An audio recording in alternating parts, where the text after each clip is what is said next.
各位香港嘅街坊兄弟姊妹，如果你最近有留心本港財經新聞或者娛樂圈嘅風吹草動，你肯定會察覺到一股好唔尋常嘅寒意，正喺中環嘅金融中心同埋灣仔嘅總部大樓之間慢慢蔓延。今次真係唔係講笑，亦都唔係新聞媒體喺度聳人聽聞，而係一個喺香港屹立咗幾十年，幾乎無人唔識嘅本土巨頭，正喺度經歷緊一場前所未有嘅生死劫。冇錯，我講緊嘅就係由楊受成博士一手打造成王國嘅英皇集團。你可能好難想象，平時大家睇戲、睇演唱會、去買鐘錶珠寶、去買樓，甚至睇新聞，無時無刻都會見到英皇嘅身影。但係喺璀璨嘅燈光背後，呢個龐大嘅商業帝國竟然暗中積聚咗一筆天文數字嘅債務，累積嘅欠債居然已經超過咗100億港元。呢個數字對於普通人嚟講，簡直係一個幾輩子都想象唔到嘅天文數字。但更加令人心驚肉膽嘅係，呢100幾億嘅債務，並唔只係一個單純嘅數字咁簡單，而係好似一條已經越勒越緊嘅鐵鏈，將英皇慢慢拉入去一個極度危險嘅死亡螺旋。更恐怖嘅係，呢件事嘅餘震已經直接波及到全香港嘅銀行體系，好多銀行嘅高層睇到呢張財務報表都真係嚇到腳軟，生怕呢場債務火災會燒埋自己嗰份，造成一場全港銀行界嘅集體攬炒危機。要講清楚呢件事，我哋必須要將時間線拉返去幾十年前，睇下呢個王國到底係點樣建立，又係點樣喺歲月嘅洗禮之中，一步一步走到今日呢個地步。大家記得楊受成先生喺1942年出生，佢嘅創業故事可以話係典型嘅香港獅子山下傳奇。佢喺1964年，當時佢只有22歲，就喺九龍上海街開咗第一間成安錶行。嗰個年代嘅香港正值經濟起飛，楊受成靠住敏銳嘅商業眼光同埋一股拼勁，好快就賺到佢人生嘅第一桶金。去到1973年，即係佢31歲嗰年，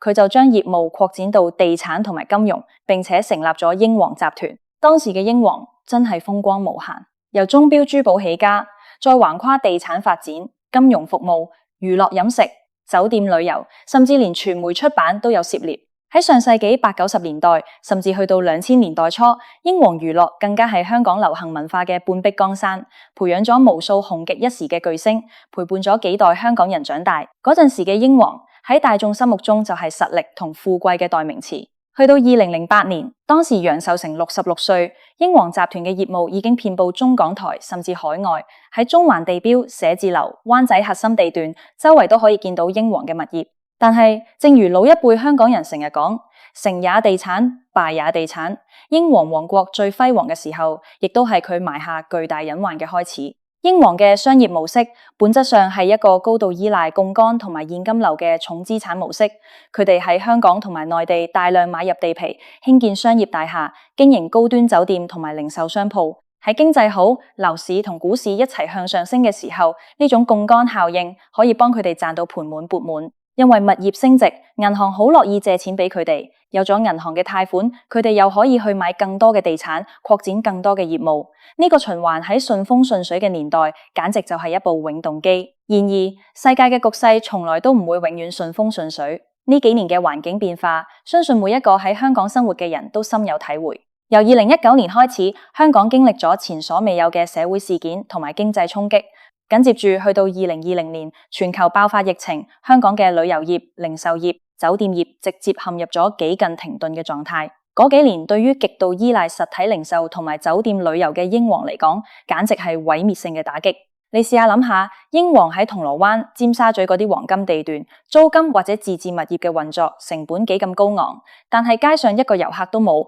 鐘錶珠寶完全賣唔出，酒店間間空置。如果只係2、3年的疫情，憑住英皇幾十年嘅家底，可能仲勉強支撐得住。但係最致命嘅打擊係喺疫情之後接踵而來嘅全球加息潮，同埋內地、香港樓市嘅大幅調整。去到2022年，當時楊受成已經80歲，全球主要央行為了壓止通脹，開始咗幾十年嚟最猛烈嘅加息步伐。美聯儲連續多次加息，香港嘅銀行亦都迫於無奈跟隨加息。呢個加息潮對於一般供樓嘅市民嚟講已經係壓力山大，但係對於欠下巨額債務嘅企業嚟講，簡直就係直接將利息支出推上咗天花板。大家可以算一筆賬，如果一個企業欠咗100億港元嘅債務，喺低息時代，利息可能只係2、3厘，一年嘅利息支出大約係2、3億。對於一個大型集團嚟講，仲算係可以負擔嘅範疇。但係當利率推高到5厘甚至6厘嘅時候，一年單係要支付俾銀行嘅利息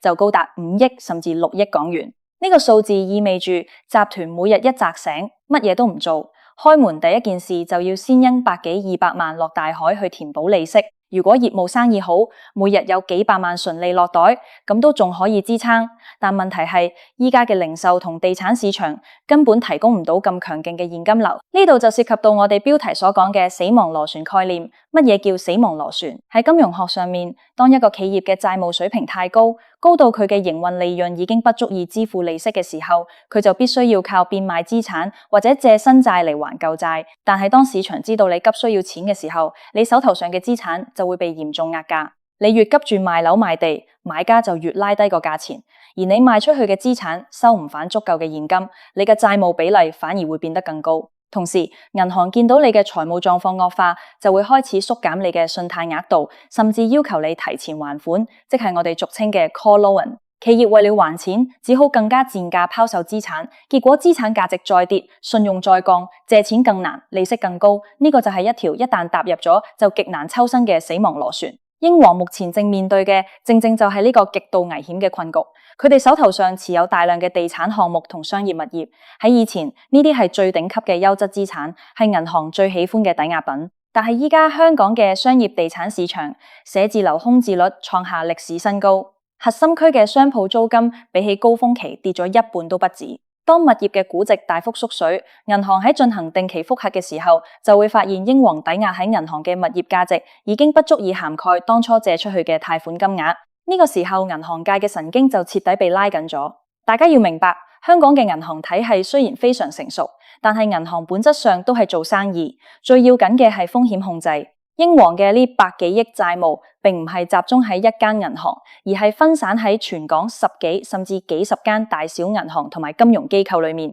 呢啲銀行包括咗本地嘅龍頭大行，亦都有唔少中資銀行同埋外資銀行。對於呢啲銀行嚟講，百幾億嘅壞賬風險，絕對唔係一個可以輕易消化嘅小數目。想象一下，如果英皇真係撐唔住，出現違約或者債務重組，呢百幾億嘅債務就會瞬間變成銀行賬簿上面嘅壞賬。喺目前整體經濟環境都比較脆弱嘅情況下，任何一間銀行要撇賬幾億甚至10幾億，都會直接拖垮嗰間銀行當季甚至全年的盈利，甚至會引發連鎖反應，影響到銀行嘅資本充足率。呢個就係點解業界會形容為驚爆攬炒危機嘅原因。因為一間爆雷牽連嘅唔單止係英皇本身，仲會直接打擊整個香港金融體系嘅信心。銀行嘅高層依家真係嚇到腳軟，因為佢哋面臨住一個極度矛盾嘅兩難局面。如果佢哋嚴格按照風險管理指引，即刻向英皇 call loan，要求佢哋即時還錢或者補足抵押品，英皇喺短期內根本攞唔出咁多現金。結果只會直接將英皇推向破產或者重組嘅邊緣。一旦英皇倒下，銀行手頭上嘅抵押品就要拍賣。而喺依家呢個低迷嘅市場環境下，賤價拍賣只會令到地產市場進一步崩盤。銀行最終可能連本金嘅一半都收唔返。但係如果銀行選擇唔 call loan 繼續拖字訣，甚至同意幫英皇做債務重展期，咁樣銀行就要承擔極大嘅違規風險同埋壞賬隱患。萬一未來經濟環境冇改善，英皇嘅財務狀況繼續惡化，銀行最後虧損嘅金額可能會更加龐大。所以依家全港嘅銀行界都處於一種極度焦慮嘅狀態，大家你睇我，我睇你，一方面唔敢開第一槍去逼死英皇，另一方面又極度擔心其他銀行會偷偷地撤資，把自己留在最後收爛攤子。呢種囚徒困境令到整個中環嘅金融圈都人心惶惶。大家如果回顧返香港嘅金融史，就會發現類似嘅情景喺以前亦都發生過。喺1997年亞洲金融風暴嗰陣，香港唔少地產巨頭同埋企業家都曾經面臨過類似嘅債務危機。當時楊受成先生同埋佢嘅英皇集團亦都經歷過極大嘅考驗，但最終靠住靈活嘅手法、資產處置以及海外投資者嘅支持，成功渡過咗難關。然而，今次嘅形勢同32年前嘅1997年，或者19年前嘅2007年金融海嘯，有住本質上嘅唔同。以前嘅危機往往係週期性嘅，只要等全球經濟復甦，香港作為國際金融中心嘅吸引力依然強勁，資產價格好快就會彈返上去。但係今次香港正面對緊結構性嘅轉型壓力，消費模式改變，市民同遊客嘅消費習慣轉向，再加上高利率環境持續嘅時間比所有人預期嘅都要長，呢啲因素疊加埋一齊，令到傳統嘅地產同零售業務要恢復返昔日嘅光彩，變得極度困難。我哋再仔細睇下英皇集團旗下嘅幾間上市公司，無論係英皇國際、英皇鐘錶珠寶，定係英皇娛樂酒店，呢幾年公布嘅業績報告，無一唔顯示出盈利能力受壓、負債率居高不下嘅情況。雖然公司管理層一直喺度努力開源節流，嘗試出售部分非核心資產嚟回籠資金，減低債務水平，但係喺目前市場買氣極度低迷嘅情況下，又厚到有實力，又願意出合理價錢嘅買家，簡直就係難過登天。好多時，一件原本值10億嘅物業，市場出價可能得返5、6億，如果賣咗，就等於直接要喺賬簿上面認虧幾億。呢種割肉求生嘅痛苦，真係唔係一般人可以想象。而且英皇嘅債務問題，亦都反映出香港許多老牌家族企業喺面對新時代轉型時嘅共同困境。過往幾十年，香港嘅財富密碼好簡單，就係買地、建樓、收租、借貸、再買地。呢套模式喺人口紅利充沛、經濟高速增長、全球資金不斷流入香港嘅年代，創造咗無數嘅富豪傳奇。